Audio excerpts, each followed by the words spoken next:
আসসালামু আলাইকুম। আশা করি সবাই ভালো আছেন। আলহামদুলিল্লাহ আমিও ভালো আছি। তো আজকে আমি গ্রাম বাংলার একটা ঐতিহ্যবাহী খাবার রান্না করব।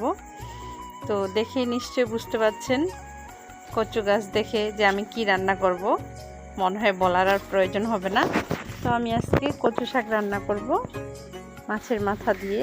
তার জন্য কচু শাক কাটার জন্য চলে আসলাম।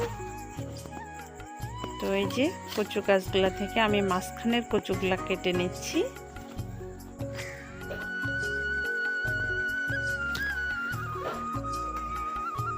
তো আমি অনেকগুলো কচু কেটে নিয়েছি। তো এখন চলে আসবো। এই যে 4-5টা দেখিয়ে দিলাম, আর কচু বাগানটা বিশাল বড়, তাই না? আচ্ছা, এখন বাড়িতে এসে যে কচু কাটা শুরু করে দিলাম। কচুগুলো আমি এইভাবে টুকরো টুকরো করে কেটে নিচ্ছি, আর একটু ভালোভাবে দেখছি। বর্ষাকালে কচুর মধ্যে কিন্তু অনেক পোকামাকড় থাকে, তাই অবশ্যই ভালোভাবে দেখেই কেটে নিতে হবে। আমি সব কচুগুলো ছোট ছোট টুকরো করে কেটে নেব।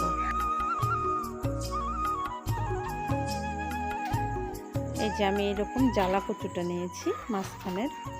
তো রান্না করার জন্য এখন একটা কড়াই বসিয়ে দিলাম। তো এখানে কচুগুলো প্রথমে দিলাম, তারপরে কয়েকটি পেঁয়াজ দিয়ে দিলাম কেটে, আলু কেটে দিলাম, টমেটো দিলাম, কাঁচামরিচ দিলাম। এখন ভিজিয়ে রাখছিলাম মশারির ডাল, তো এই ডালটা দিয়ে দিলাম। আর দিলাম আদা রসুন বাটা, মরিচের গুঁড়া, হলুদের গুঁড়া, আর দিলাম সামান্য পরিমাণে তেল। এখন দিলাম গরম মশলার গুঁড়া। তো সবগুলা দিয়ে আমি একটু পানি দিয়ে ঢাকনাটা দিয়ে দিলাম। তো যখন একটু কমে আসলো, ঢাকনাটা খুলে একটু নেড়ে দিলাম। তো ভালোভাবে একটু নেড়ে দিলাম যেন নিচে তলানিতে লেগে না যায়, আর খুব ভালোভাবে নেড়ে চেড়ে দিব যেন সব কচুগুলো গলে যায়, একটাও যেন আস্ত না থাকে। তো এখন আমি ওটা নামিয়ে নিলাম। আরেকটা কড়াইতে এখন তেল দিয়ে দিলাম প্রথমে, তারপরে কয়েকটি আস্ত শুকনো মরিচ দিয়ে দিলাম, দিলাম পেঁয়াজ কুচি, রসুন কুচি দিয়ে আমি একটু লাল করে ভেজে নেব। তো আমার লাল হয়ে আসছে। এখন আমি দিলাম ডাল মশলা দিয়ে একটু কিছুক্ষণ আরও ভেজে নেব। এখন দিলাম হলুদের গুঁড়া, এখন দিয়ে দিলাম সেই পাঙ্গাস মাছের মাথা। তো আমি এই পাঙ্গাস মাছের মাথা দিয়ে আজকে কচু শাকটা রান্না করব। আর হ্যাঁ, এখন দিলাম লবণ।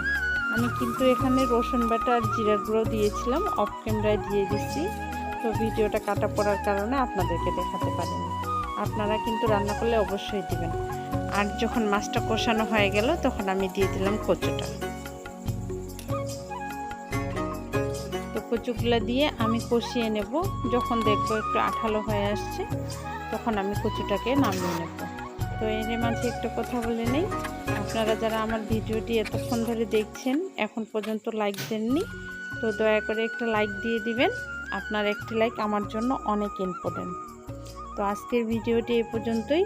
যদি আপনাদেরকে ভালো লাগে তাহলে অবশ্যই লাইক কমেন্ট করবেন, এবং আমার চ্যানেলের পাশে থাকার জন্য আমার চ্যানেলটিকে সাবস্ক্রাইব করবেন। আল্লাহ হাফেজ।